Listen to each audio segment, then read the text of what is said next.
திருப்போரூர் நகரம் இப்போது அரசியல் வெறிச்சூட்டில் மூழ்கியிருக்கிறது. பாட்டாளி மக்கள் கட்சியின் வேட்பாளர் பாலு மீது கட்சி தொண்டர்களிடையே பல பரபரப்பு குற்றச்சாட்டுகள் எழுந்து பெரும் கலகலத்தை ஏற்படுத்தியுள்ளது.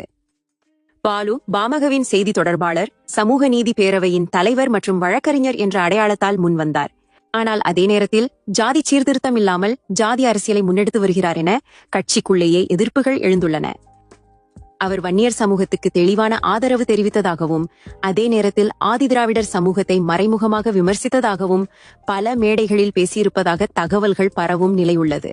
சமூக நீதி என்ற பெயரால் வெளிப்புறத்தில் ஒரு முகம் காட்டுகிறார், உள்ளகமாக வேறு செயல்பாடுகள் நடாத்துகிறார் என்ற குற்றச்சாட்டும் பலரிடம் இருந்து வருகிறது. கட்சி நிலையே இருந்த போதிலும் சமூக ஒற்றுமையை பேசி வரும்போது பின்னாடியில் பிரிவினையை தூண்டும் நடவடிக்கைகளில் ஈடுபட்டுள்ளதாக உள்நிலைகளில் பேசப்படுகிறது. இதை மறுத்து நடக்கும் அவரது நடத்தை கிராம மண்டல அரசியலை குழப்பச் செய்கிறது.